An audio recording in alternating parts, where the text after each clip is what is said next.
Welcome back to another episode of Pain Points, where the world meets business, where we cover all things entrepreneurship, economics, and marketing and brand for you, your business, your team, your employees, your country, your community, your world, yada, yada, yada. All about you in this business. One half of the team here, Samson, Jagoras, and Darius Bell. How you doing, man? Good. What you laughing at? I did it, didn't I? I did it, didn't I? You flipped it. I'm doing great. I got my new globe light for the pod, so my lighting's a little bit better, less yellow than it's been. Crispy, isn't it? Super crispy. I feel extra crispy. I got on the TV over here. I got all the fall videos playing. I was listening to some good lo-fi music this morning, just getting in my zone. But there's a lot of stuff happening this week, so I'm super excited to be talking about it. Some of it's out of our control. Actually, a lot of it's out of our control. Mm-hmm. We'll talk about what we can control. Which will be some entrepreneurship, wisdom, and then we'll dive into some more marketing and brand stuff as we do every single week, to just help everybody keep leveling up in the marketing game. Which is, when things get kind of hard, that's the most important time to triple down on your marketing. So, facts. Roger that. Well, let's kick this bad boy off here. We got our first segment. We're going to talk a little bit about the September treasury statement. Yep, that was supposed to be released and has not been released. Yeah, I'll kick it off while you're pulling it up. Basically, it says at 2 p.m. Eastern on the 8th business day of every month, the federal government is supposed to release their monthly treasury statement. This report details how much money the government is taking in via taxes and how much is going out via spending. Can only all imagine what that report looks like.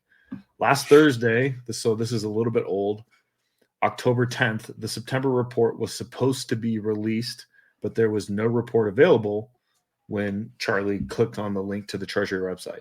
No explanation, no apology, no nothing, which begs the question, what are they trying to hide? The answer to that may lie in what the previous have shown. A budget deficit of negative $347 billion in May of 2024.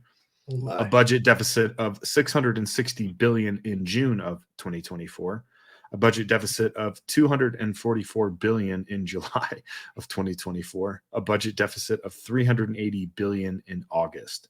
That's $1.6 trillion of deficit spending in just 4 months, a massive increase. So prior to that, at the beginning of this year, we were pacing about $1 trillion a quarter, and that's a little bit more than $1 trillion a quarter at the moment. Pretty intense, right? Wow. So what's in the September statement? Likely nothing positive. The U.S. national debt has exploded higher in recent weeks. It's fast approaching $36 trillion since the debt ceiling was suspended 16 months ago. The national debt has increased by over $4 trillion. Now you can jump to the next one that I dropped in there. Yeah. And this is a post coming from Geiger Capital that says, and this is what I said, perhaps it was the $500 billion that was added to the national debt in the last 3 weeks. Mind you, this is posted on October 17th. $500 billion in 3 weeks. Front running the election. The government is out of control. So you can see, if for those of you who are listening, if you have a minute to just look at the actual screen on Spotify or YouTube, this chart is staggering. Up and to the right, which is generally not good for spending habits. It's great if you're looking for yield on stocks, but up and to the right is not great for deficit spending. And you can see in the last 3 weeks, there's a massive, like exponential vertical acceleration up and to the right, which is the $500 billion that was spent in the last 3 weeks, which is crazy. So they just kicked off the quarter with a $500 billion increase in spending. Dude, that's alarming, man. That's really alarming. So it's very alarming, but it's actually very telling, right? Because the entire ecosystem now, from the federal government all the way down to the banking system, has set up this kind of hold assets to maturity, whether they're yielding profitability or not. And that's actually the next story and probably the core of what I wanted to set up for kind of the economics portion of this pod. So one of my all-time favorite investors, he's a guy that I've been following for a very long time. His name's Porter Stansberry. Porter Stansberry has a platform called Stansberry Research. He was a commodities guy, commodities trader, which I was as well, which is why I love Porter Stansberry. His whole platform's expanded into all things financial. I pay a subscription every single year to just get all the economic news and reports and things that they put together. They also have a bunch of great trading newsletters. He more recently started getting active on Twitter, which is he's a killer Twitter follow. So if you're not following him, I highly encourage you. He wrote a book called The American Jubilee, which I encourage everybody to read. You've mentioned that before. Which is talking all about basically everything that's setting up and a currency crisis or a debasement of the currency, which will require some sort of jubilee or a reset of the economy. So I want to read this thread. It's kind of long, but it's super important and pertinent. If you can blow it up a little bit. So he kicks it off with a picture of Warren Buffett sitting at the Berkshire Hathaway meeting, and it's him and Charlie Munger. And there's two little signs sitting in front of the podium where they're sitting, and that's actually what's most important. It says available for sale and held to maturity. So it says this photo taken at last year's Berkshire meeting explains why Buffett is dumping his entire Bank of America stake, once one of his top 3 biggest all-time investments. If you don't know what this photo means, you could be on the verge of losing everything. So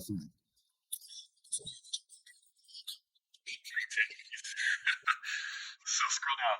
So it says, there's a very dangerous secret about these signs. And he's referring to the 2 signs that are sitting on the front of the table. Mm-hmm. And although the jargon is complex so that most people don't or won't know what's happening, the reality of what's gone wrong is simple to understand. But trust me, nobody's going to tell you. Even the comments on this thread will try to sway you the other way, is what that says. It says those 2 signs, available for sale and held to maturity, were Buffett's sarcastic insider way of expressing his disdain for a kind of accounting that has allowed banks to hide investment losses of any size from the public. Putting these signs up last year while holding $50 billion in Bank of America stocks, Berkshire was the largest shareholder, was incredibly brave. This is Buffett's legendary integrity on display. Buffett is famously reluctant to criticize any of his partners or investees in the public. This gesture was a major signal to the bank, fixed the problem. But Bank of America did nothing. Now these issues threaten the bank's solvency. So Buffett is selling every single share in a massive fire sale. Again, no one will tell you the truth about what's happening to America's biggest bank, because the problem, which involves $2 trillion in assets, could destroy the entire banking system.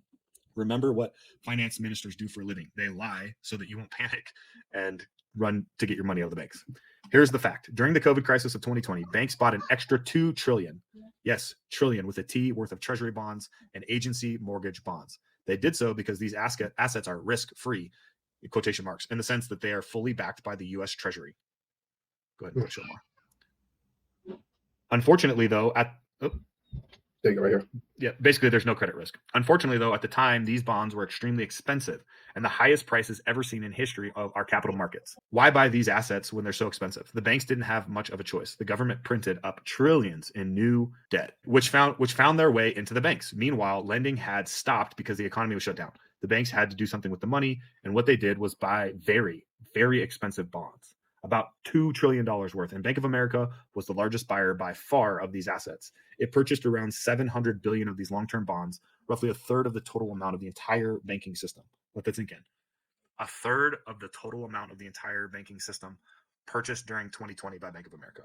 What happens when investors borrow a lot of money, $2 trillion in this case, and buy assets that then decline massively in price? This is no different than long-term capital management, which borrowed $1 trillion to buy Russia bonds and collapse, or Merrill Lynch borrowed $500 billion to buy subprime mortgage bonds, which then led to $50 billion in losses. When you borrow money, banks owe depositors. To make investments, you risk losing more than you can afford to repay.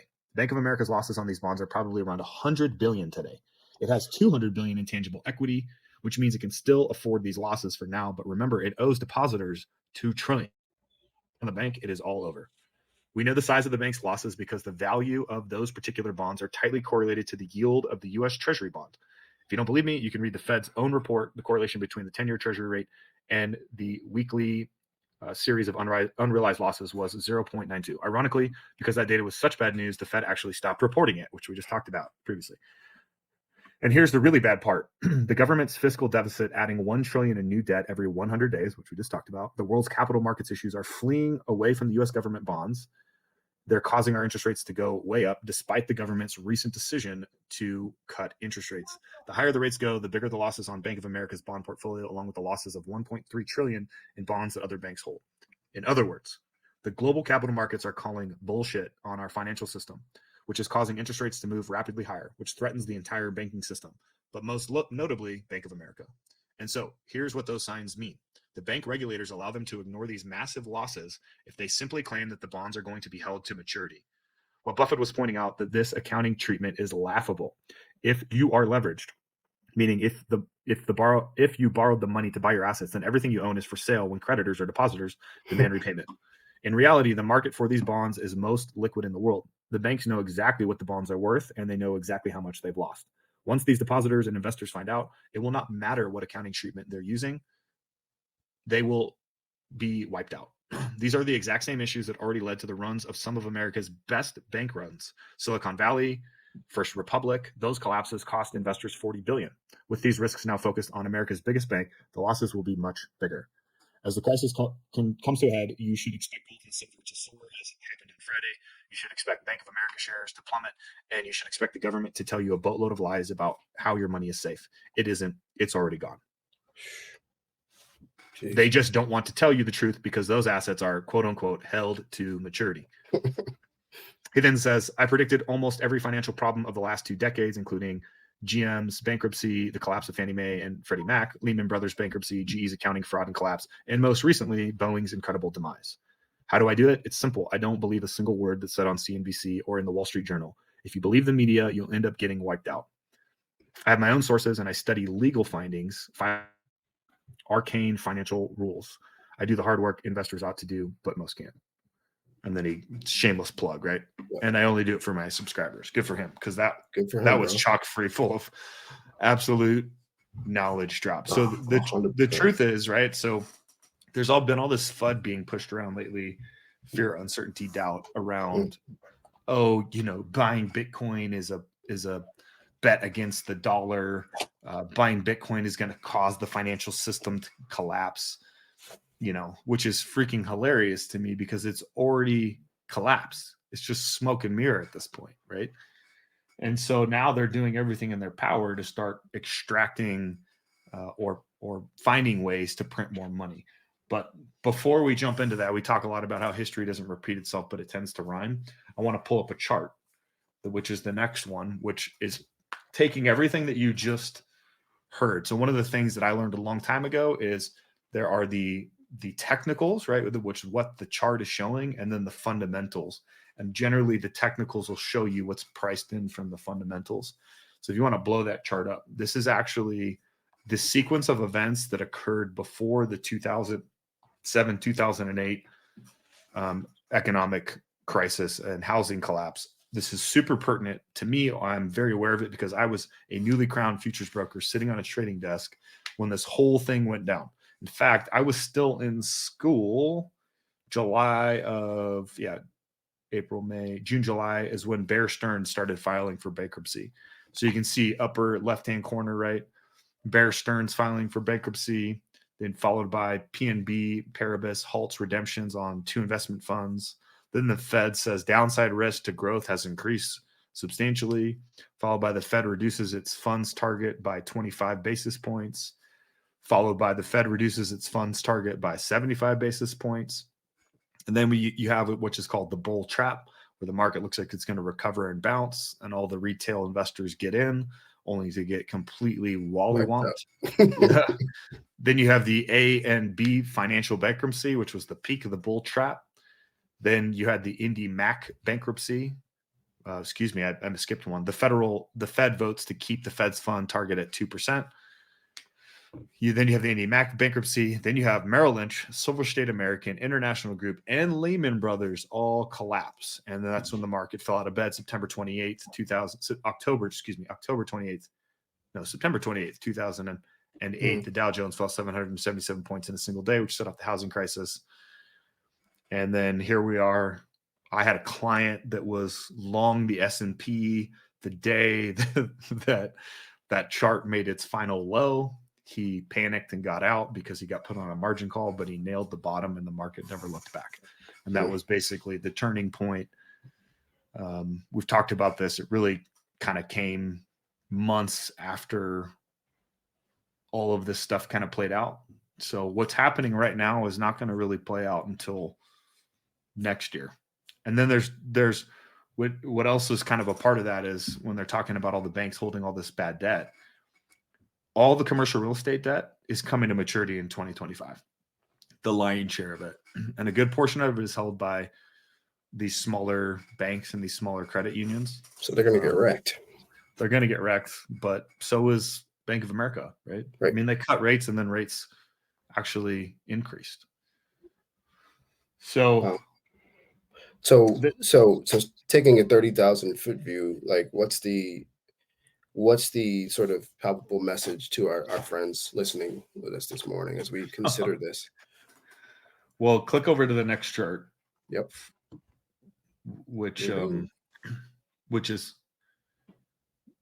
basically just setting the stage that the FDIC, who basically insures all the deposits in these banks, is saying that there are 66 banks that have the possibility of insolvency after being added to the problem list.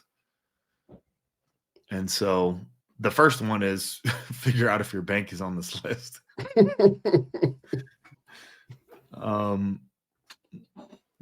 The second thing is, you got to keep some powder dry. You need to own some assets that aren't directly tied to cash. So gold, silver, Bitcoin. Owning businesses is a great way, right? Those are all things that you can leverage to extract more value from the economy if you have a valuable service.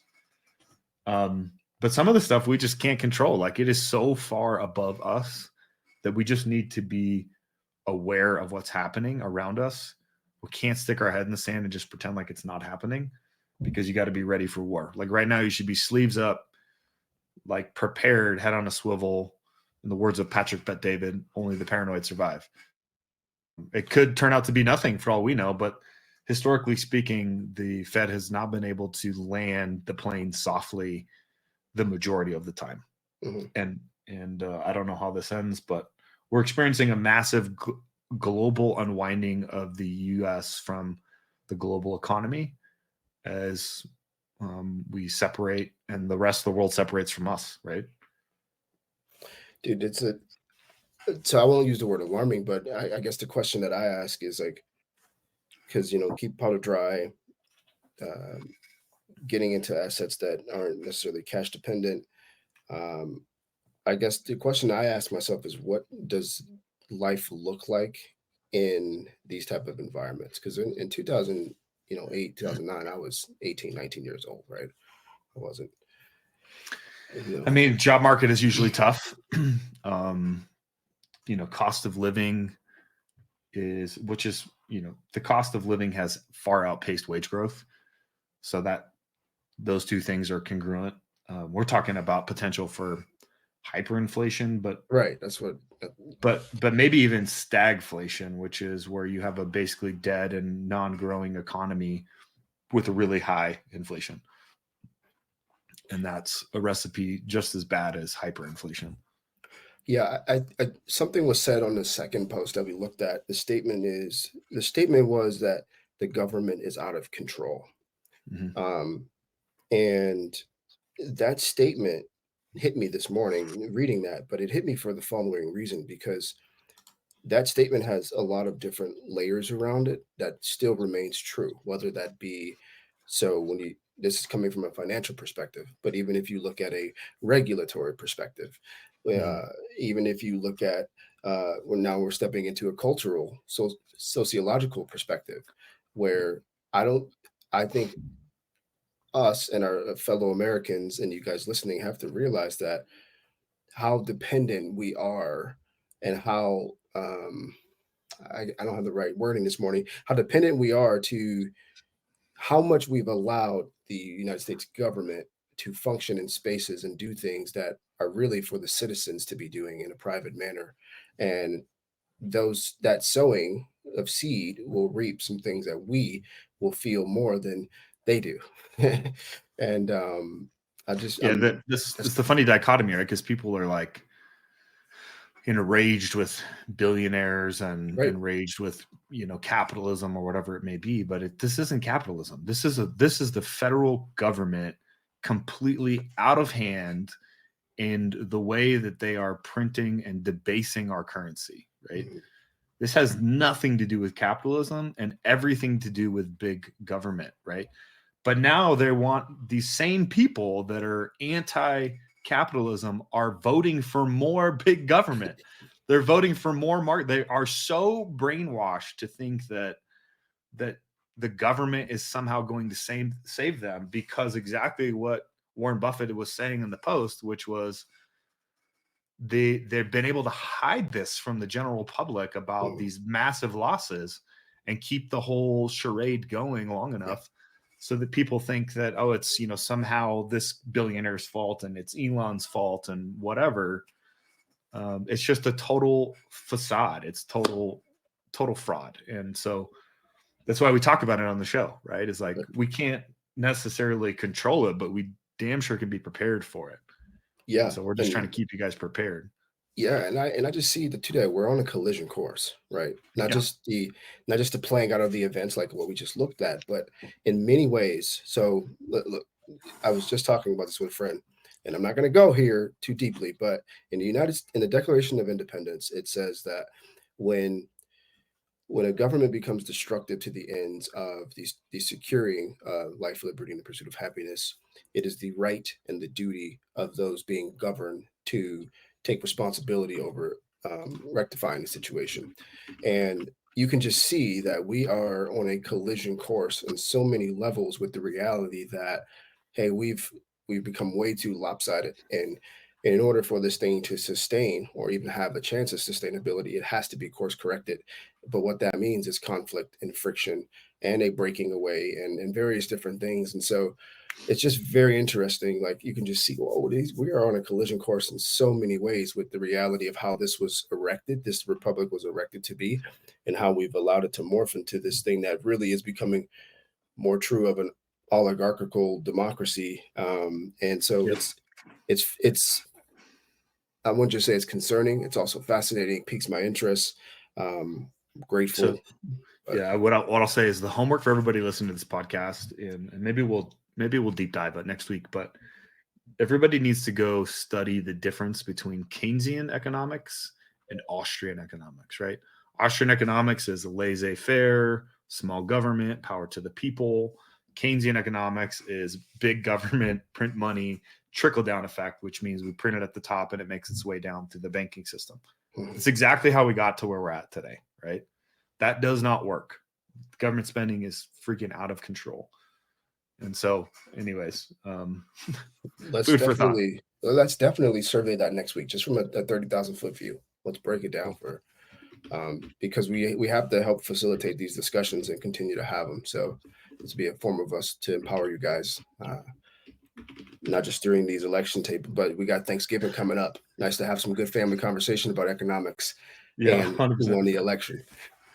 So on that note, I want to pivot off of that, because we just talked about a lot of things that we can't necessarily control. But I want to play this video from Jeff Bezos, which I think is a great transition point off of that topic into more along the lines of what can we control as entrepreneurs. What's going to change in the next 10 years? And that is an interesting question. It's a very common one. I almost never get the question, what's not going to change in the next 10 years?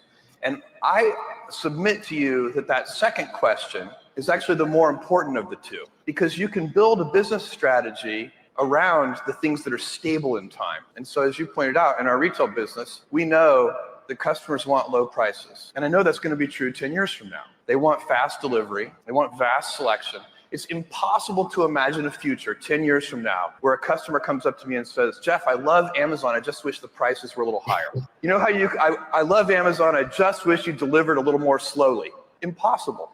And so the effort that we put into those things, spinning those things up, we know the energy we put into it today will still be paying dividends for our customers 10 years from now.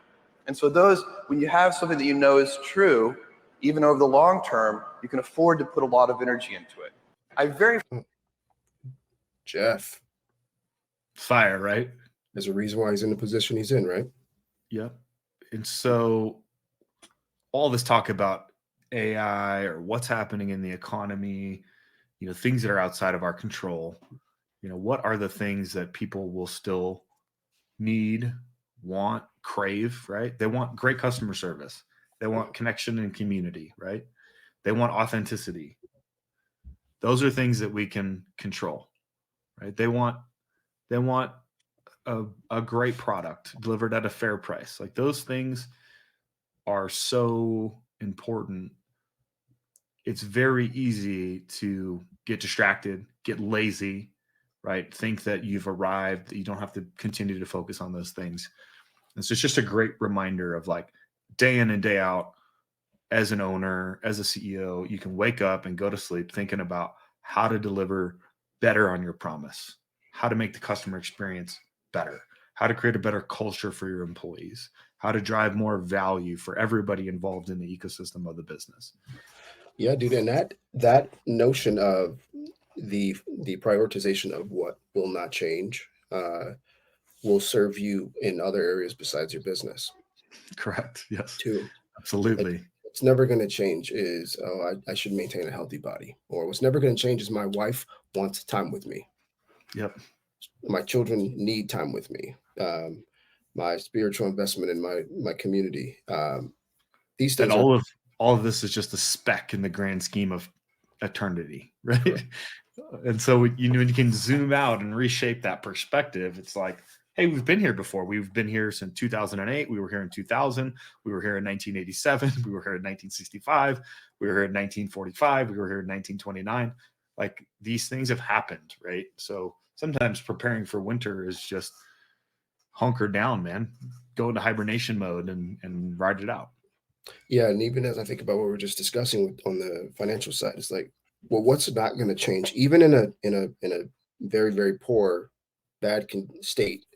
What's not going to change? Like going through that exercise and listing those things out will actually help you spot the opportunities to navigate that period of time, or even these massive opportunities that might lead to something on the back end of it. It's like, well, what's not going to change, even in a economic debacle? Yep. So those are the questions to ask yourself, right? What's not going to change? The other thing we can focus on is to scale. And so that's the next, we can focus on leverage to scale our business. So this is the next from a guy who I love following, Dan Martell. A week, I was engaged to a woman, she left me, and then I met a mentor, this guy named Naval. And Naval taught me there's only 4 ways to create leverage or get more time back in your life. 4 C's. The first C is code, automation. If you're doing something manually, you could automate it, you're just working against your dreams. The second C is content. Content is the standard operating procedure, the checklist. You can create an SOP to train a person and they could train 1 person or 1,000 people. The third C is capital. Does it take money to make money? No, it takes being resourceful. You need to learn how to get capital, use capital, manage it. The fourth C is collaboration. It's people. Most people get stuck at about 300K in revenue, not because the market isn't there, it's because they can't learn to let go and work through people. My first company almost. Right? You don't have to go it alone, right? You got people around you. You can leverage other people in your organization, employees, partners, investors, right? Leverage capital. I love the leverage code part because, man, so many people are apprehensive to adopt marketing automation or new technology because it's different or it's going to be hard to install it. It's a big change from what they've done.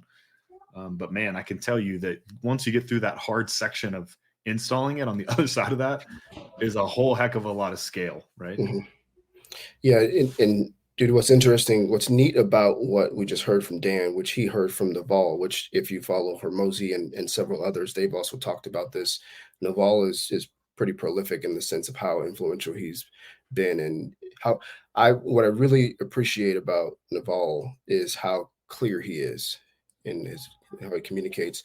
But one thing to note about the leverage piece, let's just say you're listening and you're a business leader, you're not the owner, because we do have people that are business leaders that listen to this. The same applies. The same applies to the individual as it does to the organization and the owner. how can you create leverage? Okay, well, I work my job. I'm great at my job, and I'm helping build the business. Well, on the side, I'm going to create a little widget with some help. A little widget. I'm going to create a little product with the help of AI and and cursor and various different things. I'm going to take some time, put some hours in study, and I'm going to build a product that is a web-based product. That's code for you, right? And so it applied the apprehension of leverage is not in this example is not exclusive to the entrepreneur, to the organization. He's talking about how to create leverage in general for the person. And so I just think that's an important thing to make sure to point out. Yeah, 100%. So we can think about what's not going to change in the future. We can focus on the 4 C's, right? Code, content, capital, and what was the last one? People? Code, capital, content, and labor. Yeah, it was a C though. I think he said collaboration. Collaboration, that's what it was. Yeah. But it's labor involved. Yeah. And then we can go deep into the mind of the customer. So that's something we can control, right? Create a better message, a better solution, overemphasize what are the things that they're thinking about. So one of the things you'll hear me say a lot is during a downturn, people are still spending money, right? They're still going out to eat, maybe not as much. They're still purchasing goods and services, maybe not as much, but they are definitely more picky about what they're spending money on, right? There's nothing more frustrating than taking your family out to go to dinner and like ordering a burger and it's terrible. You're like, I could have made a better burger at home, right? What did I just pay for? Mm-hmm. That's just a small example. So this next clip does a good job of unpacking that mindset. Yeah. And you ask them 5 questions and nothing else. And these 5 questions were created by a guy named Brian Levac. Woke up one morning as a Brown University neurologist, said, I want to be rich. Been doing like 20 million a month ever since. Ready for him? Yes. Question number 1. What's the number 1 thing you need? You need customers. Cool. What do you want? What's the number 1 thing that you want? I want to be happy with it. All right. And what's your biggest fear about your business? Oh, that nobody wants my stuff. Cool. And what do you deeply desire about your business? For it to be successful. And what have you tried in the past?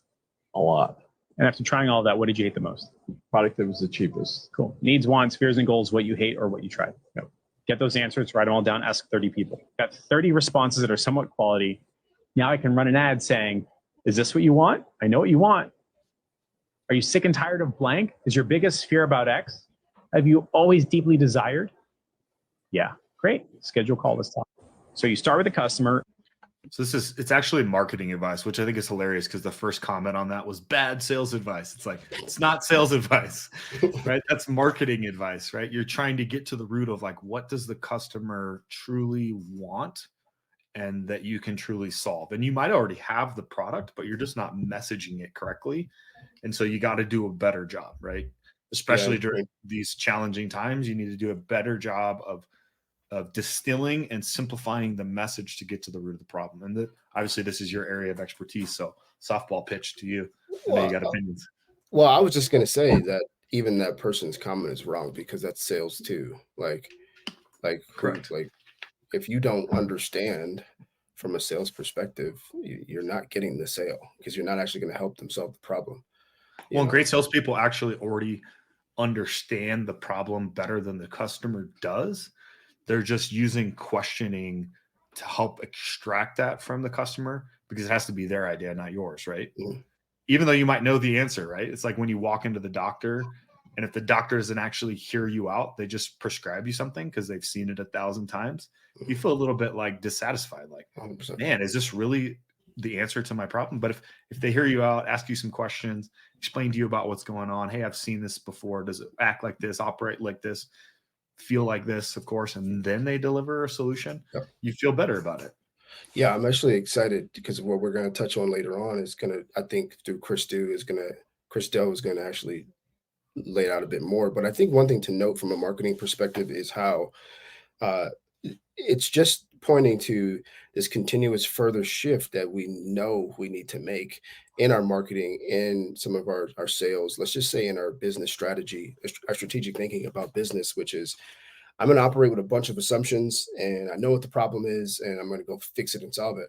But the truth is, like, I've never actually taken the time to put myself in the shoes of the person who I'm trying to solve the problem for. And so I may get there just because I have a general sense or I've had some exposure, but I'm going to lose to the person who really gets into depth knowledge of, like, this is what they're asked. This is what the customer and what the market is looking for, because I've heard it, I've seen it, I've really got a pulse on the pain points, which, like, Well, one of the things that's great about just like your function inside of the clearly acquired business is you know enough to be like competent, but you still don't have enough experience to stop asking questions. Yeah. And so it prevents you from like what I have, which is the curse of knowledge. Like I just sometimes assume that everybody understands that. And you're like, whoa, slow down. Can you clarify that for me?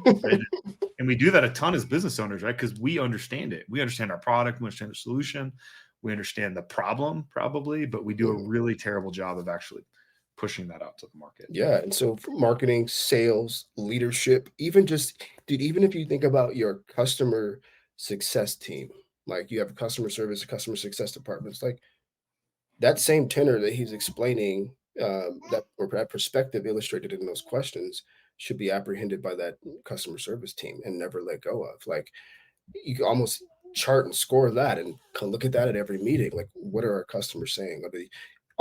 Is this product or service really alleviating that? It's a great thing to handle. Shout out to the gentleman. I forget, what was his name? I didn't catch his name. I just saw the video. I thought it was good. Okay. All right. So things that we can control, right?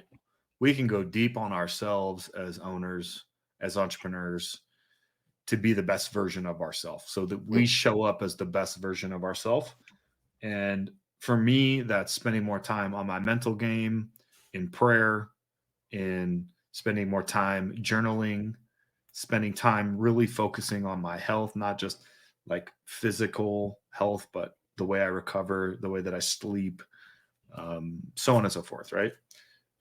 There's actually a guy who, and I think we maybe have talked about it before, but he basically went out there and pulled all the best CEOs, ones that are like very active and take very good care of themselves, meaning they lift weights and they're serious about training, not just, exercising, but training. And he built what he called the Deadlift ETF. No way. And it's a aggregate of a bunch of CEOs who lift, and the results of all those companies. It's not a real ETF, but it is. If it was, it would be crushing it. Let's just put it that way. Created a deadlifting ETF, and it's absolutely crushing the S&P 500. Peter Levels, aka Levels.io on X, thought it would be interesting to evaluate how companies with CEOs that lift weights or do combat sports perform relative to the rest of the market. And this includes companies like Meta, Amazon, Goldman Sachs, and Uber, and leaves out companies like Microsoft, whose CEO is a scrawny little boy like myself. And what Mr. Levels found was that his deadlift ETF outperformed the S&P 500 by 140% over the last 4 years. And more specifically, it overperformed Google. So maybe it's time we both hit the gym, and maybe it's time that you hit the follow button. Some guy created a deadlifting ETF. So we'll see how that carries out on a go forward basis. It's obviously pretty easy to go back and say, oh, these dudes lift, and those, I want to put these ones in my portfolio and not those ones. But the concept is, those people are taking care of themselves, their health, their wellness. They feel strong. They're maybe going against the whole hustle culture mindset of, grind your face off until you can't actually work and sacrifice your health in order to do it. And they're actually prioritizing those things. Don't confuse motion and progress, right? I think what's interesting is, I don't know about the one-to-one correlation of outperforming being linked to fitness, but one thing is you could probably pull from that is that the person who is investing in their health through fitness great. But one person might also just be having that competitive edge, that competitive Mhm. mentality of like, I want to keep advancing and growing. And so if they do that and they do it well and they're solid leaders, that same thing trickles down into an organization, which trickles down Absolutely. into the product or service, right? So Yep. Yeah. So today I'm officially 104 days away from my 40th birthday. And so I literally sat down this morning, was like, how are you going to show up on your 40th? mm, You know? And so I set a goal for all those 7 categories of my life, right? My physical health, my financial goals, my family, my spiritual goals, my intellectual growth, my business, and said 14 weeks from now, right? You're going to look like this. You're going to feel like this. These things are going to happen. So within reason, smart, right? Specific, measurable, actionable, reasonable, and time bound. But there's a clear goal. And so I'm locked in. I literally put it on my calendar. It says every day, your 40th birthday. That's all it says. So every day, the first thing I see after I get done with the gym is your 40th birthday. So when I sit down to work, I'm going through those goals and those objectives, and I'm locking in, right? Not losing sight of it. that's good, man. I love it. I dig it. Well, I think this point is a great point to transition into the marketing and brand section because this lines up with there's some correlation to what we're going to look at today. So something that's been on my mind, I've had a couple conversations in the last like week and a half with some business owners and friends about where the state of content is and building personal brand and oh, I want to start a business, but I don't have this and that. And one of the things that I think people need to realize, we actually talked about this last week, is how we're poised for a reset. Well, I wouldn't Mhm. even, I would say I was wrong in saying we're poised for a reset. That reset it's happening already. And what we're seeing is this is almost resetting the stage for like what a personal brand is. It's really going to be your personal brand because if you notice, what's happened is everything's become really formulaic. Whether it's here's how to build a personal brand, here's how to say this, here's this hook, here's this framework, here's this way to do a YouTube video, here's how you script this. And because we have everybody and their mother creating a how-to channel and how I did this, everyone's doing the same things because we're all pulling from each other, talking Right. about that person did that, so I'm gonna. And so ultimately, it is resetting, but it has begun to reset, uh, where it's like, who are you? And that being your key card to get into the party, if you're Mm. comfortable with that. And so, two people who I think do this really well, we're going to hear from them today rather than try to hear from me because I think they do this really well. They're great examples, Dan Koe and Chris Do, and their names rhyme and they should start their own company, Koe and Do. Um, but these guys are really solid. And so this first clip, the first 3 clips, we're gonna look at Chris Do, and he's gonna talk Christo, and he's gonna talk about how we build trust. And then Dan is gonna close out with helping us see some sort of practical, tangible ways we can begin to go about creating the content and exploring the content and changing the pages and profiles and stuff. Maybe some of you are just like, who am I? I don't want to take up all this space. Somebody else should be doing that. I'm not as good as them, so I'm not worthy of that. Or probably the worst part is if you do something and no one shows up. And that is devastating. And I think the reason why people aren't showing up is because you're not showing up. Sorry, shots fired. Okay. And I was sharing this with my friend. Back to Christine Loser. She goes, Chris, the reason why you can get away with the stuff that you get away with is because you have high trust factor. I'm like, I do? So she shared this triangle with me, which was something that was in Harvard Business Review that I didn't know about from Francis Ray and Ann Morris, which is this triangle of how we build trust. And that's really all we're doing. That's what we're trading on every single day. Do people trust us? Do we trust them?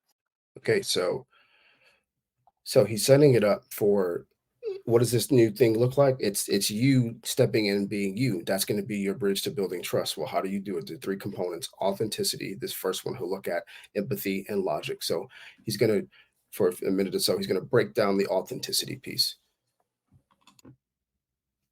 And she goes, on the top is authenticity, and then there's empathy and logic. I'll go into it, right? So authenticity shouldn't even be a thing that we need to talk about at all because you should just be able to go up as yourself. But because of all the fears that we have changed. We've been socialized to go along to get along. That we learn to speak a certain way. And if you have little kids, you're like, don't do that, stop doing that. Don't look at people, don't say that's rude. And after a while, that person becomes really lost. They just start to conform. And then we go to school, and school's like the worst thing that happens to all of us.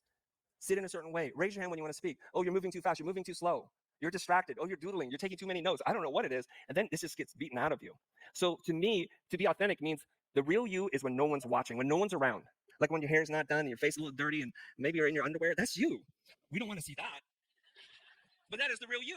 Okay, so I have this whole theory that we all show up as our persona self versus our real self. And the bigger that gap is, to a degree, we're all living in that gap. Like, I'm not laying in bed like this. The belt would hurt me. I'm just putting it out there, right? But when we start to have a bigger gap between all this stuff, then we're just faking it. And that's the real problem. So we're trying as much as possible to bring these two separate selves together. And that Pillar one, authenticity. Close the gap on who you truly are and who you're deciding you're going to show up as. So what he posits in the middle of that, we have a lot of things that have already influenced how we're showing up and who we're showing up as. So step one, audit that. Because is this really who you are? If not, you got to close the gap. And that's the first pillar, is authenticity. Then he goes into empathy. That's what I really feel is like my thesis for personal branding. I know in the marketing world, you want to sell, and all the marketers are saying the opposite thing of what I'm saying. So to them, I'm the anti-Chris, right? Because I say this is not about marketing. It's not about everything that they keep telling you it's about. And the other part is empathy. And the way they define it is, do you care about my well-being? When we look at salespeople, in terms of authenticity and empathy and logic, which I'll explain in a second, when someone calls you up, the first question you're asking yourself is, are you who you say you are? What are your credentials? What have you done? Alex talked about this earlier today with Neil, right? What have you done? Or are you just talking about it? That's why his joke is, I'm not going to hire a 20-year-old life coach. It doesn't even make sense. Those two ideas don't belong together. And then the next part, which is really important, is, do you care? It's as simple as that. Do you care? So if I show up authentically as I've accomplished X, Y, and Z, and there's all the evidence, okay, and I'm being myself. But if all I want is the sale or your follow or your comment, you don't care about me. And I do a lot of sales role plays with people. I feel like they're asking fake questions all the time. You've been on a sales call before when someone says, hey, are you doing this? Are you doing that? It doesn't really matter. All the questions are designed to drive into the thing they want to sell you. That's something we've talked about over the last couple of years, and many people have talked about, is that give. That's where the give comes in, that you've heard about, the jab, if you're familiar with Gary Vee, or the ask to give ratio. Like, that's where that comes in. That's a demonstration of empathy, because I'm focused on you. If I'm asking you to make a decision or purchase something, I have actually begun to shift the lens back towards me. And if you do that in an if you have improper placement of doing that, or improper or overdoing it, you demonstrate a lack of empathy, and therefore you erode another opportunity, or erode a leg in the stool of trust, per se. Yeah. And last but not least, we have logic. And so we'll break down logic here. I don't feel cared for. The last part is a little bit easier. Is, do you have logic? Is there a way that I can follow what it is that you're saying? Okay. And I think for some reason, somewhere along the way, I figured out my life, and I'm like, I'm just going to be me. I've been living that other life for long enough. I'm tired of that. And now I have agency and autonomy, and I'm going to do what I want to do. If you don't like it, it's okay. I'm not for everybody. Okay. So if you want to increase your trust, you have to work on these three components. And I think the two most important parts are authenticity and empathy. Do you care? So it closes it out with logic, which is, do you have a clear way of communicating this? Do you have a clear way of delivering this? Do you have a clear way of someone engaging with this?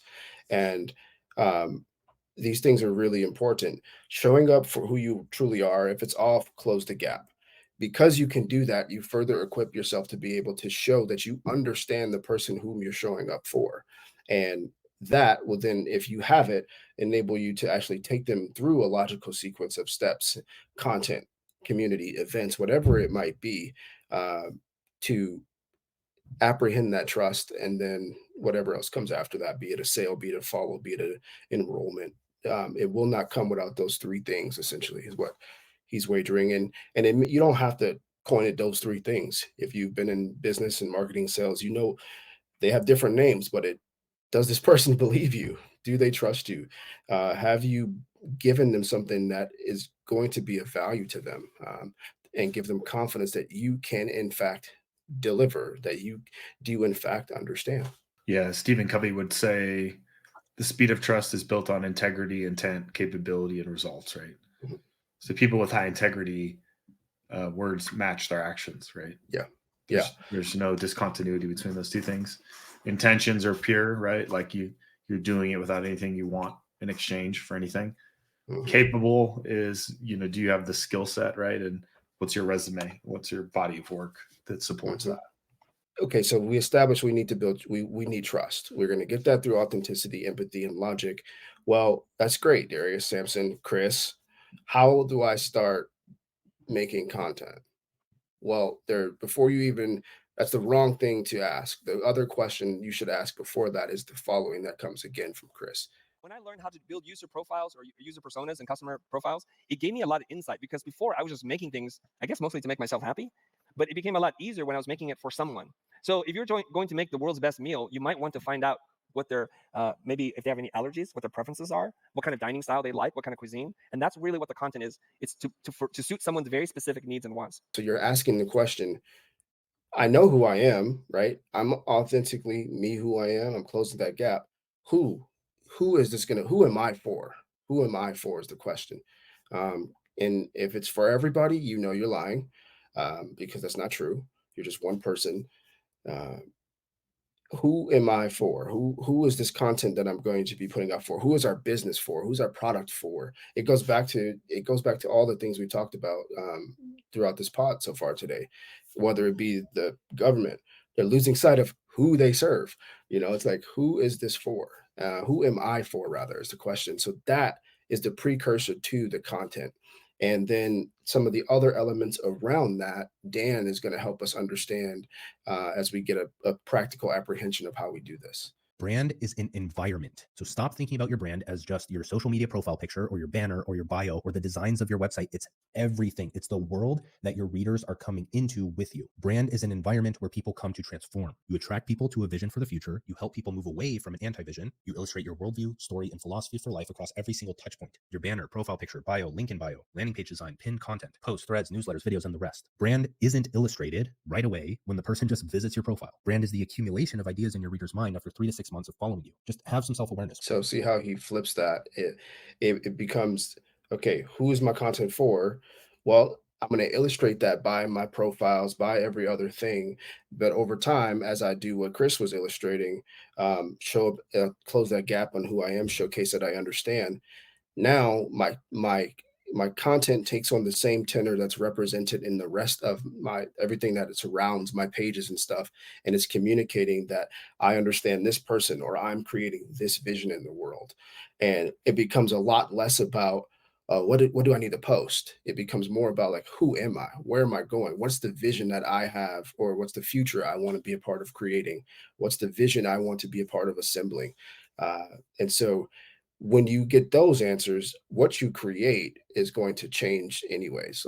So it becomes less about that. I'll finish with this last piece from Dan here to close us out, where he'll break down some of the, like, what do I create? So if you want to stand out, find ideas that are already working. Save ideas from books, social media, podcasts, and videos. Then turn them into an original idea by changing the perspective. But how do you change the perspective? For knowledge work and creative work and doing all of this stuff, you need to learn how to think with impact. You just need to learn how to think like this. So the first thing you do is you have an idea. This can be from conversation. This can be from a video you watch. Pull something from this. Pull the death of the personal brand as an idea. Pull brand as an environment, or content is novel perspectives, or how to think with impact. Just take any idea. And now you're going to pick 3 to 4 of the following things and flesh that idea out with these. The first thing is problem. So illustrate a problem associated with the idea and how it impacts people's lives. Second is goal. So write out desirable goals people want to achieve to overcome the problem. Third is example, a personal experience or tangible example to help people understand and ground the idea. The fourth is benefit. So the benefits of overcoming the problem and achieving the goal. The fifth is process, a step-by-step process for overcoming the problem and achieving the goal. And the sixth is concept. So a word or name that helps make sense of it. The problem, the goal, the example, the benefit, the process, the concept. What do those things do? So you have the idea, you match it with those things. That actually aids you in showcasing that empathy that you need, and will also give you the leverage to then take them through and display that I have logic. And I'm authentic. I already have authenticity because I've picked the idea or the topic or the issue or the thing that matters to me, that I'm then taking them into about the problems, the goals, the examples, the benefit and process and concept. And so what you choose to create, whether you choose to post, whether you choose to do a podcast, whether you choose to do a reel, that may be whatever, but who are you showing up as? Are you demonstrating the empathy needed for people to trust you by taking an idea or a vision or a mission, talking about the problems, the goals, the examples, the benefits, processes, and the concept at large? And then do you do this in a way that's logical, in a way that we can follow, in a way that makes sense to us and communicates all of those things?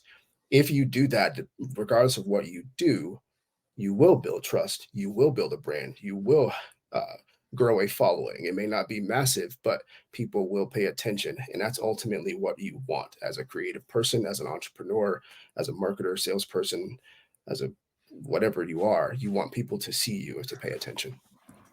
Yeah, I don't think people slow down long enough to really stop and contemplate on that stuff. Correct. They see the output of content. And so in their mind, that's the gap of like, well, I'm not sure how to do that, right? Not realizing, I'll give you an example. When I first started public speaking, I love listening to a guy like Eric Thomas, but I can't talk like Eric Thomas. And if I try to talk like Eric Thomas, I just sound ridiculous. And that's what most people do is they use like mimic. Like I really like Darius, so I'm going to try to write content like Darius. Right. Instead of saying, well, Darius knows who he is. That's Darius's unique human being. And Right. Darius knows who he talks to. And so Darius, therefore, has this very authentic post. What you're really seeking is authenticity, not to be like Darius, because Darius is Darius and Samson is Samson. And whenever I'm struggling, right, to create content, I kind of come back to that of like, who am I? What am I trying to create? Who am I trying to speak with? And then it just gets easy. It's like supernatural. It's like when we, for example, just how we started off the podcast, right? Like I consume a ton of economic news. And what I've realized I'm good at is like taking all these different pieces and putting them together in a story in a way that helps people logically understand what the heck is going on. Because those things dispersed from themselves are kind of hard to grasp. But I had the fortunate benefit of like living through an economic downturn, getting baptized in the deep end. So that's authentically who I am. I have the resume, I have the body of work, and I can take these things and articulate them in a way that makes it easier for our audience to understand, right? Mm-hmm. And I was even just thinking as we were talking about this, like, dude, I should go take those 4 posts and like create a different ultra thread that was talking about here's all these different posts and here's what that means to help people understand what the heck's going on. Ultimately, today, what I wanted to do in this portion was equip our listeners, further stimulate us in understanding that the world is full of copycats right now. And we are uniquely who we are, who God has made us to be. And if we embrace that without knowing how the future is going to be as creators, but if we just today's prompt and homework for you and me and the listener is the revisiting of who we are. And maybe that's writing it down in Apple Notes. Maybe you're actually going to post it. I don't know. But you're going to write it down and you're going to say, who am I? Who am I uniquely fitted, molded, shaped to be? And therefore, that's who I'm going to show up as. And you can, who am I showing up now? Close the gap on that. But let's just start on who am I? And then we can get to the rest, because the majority of people, both of them touch on this in their videos, are not going to do this. But those are the people who are going to win. If winning, for whatever that means and looks like to you, you're going to have to do it with your own unique DNA. And you can look across sports, you can look across any arena and see that the people who achieve success, who win, who leave an impact, make an impact, leave a legacy, they do it being who they're fitted to be, not being who they're not. Because ironically, like Jeff was talking about, that's not going to change you, who you are. But some of these other things are going to change. So it's good. Yeah. That's a wrap, man. Great pod. That's a wrap on the pod. Next week, we're going to talk about Keynesian and Austrian economics. Yes. And I'm going to try to turn that into a thread. And I'm actually going to try to turn into a thread what we talked about today at the beginning of the pod. What's happening in the economy and what you can do about it. Let's go. I look forward to it. I'm going to repost it and reshare it too. Let's go. All right. Well, until next week. Yep. Take care.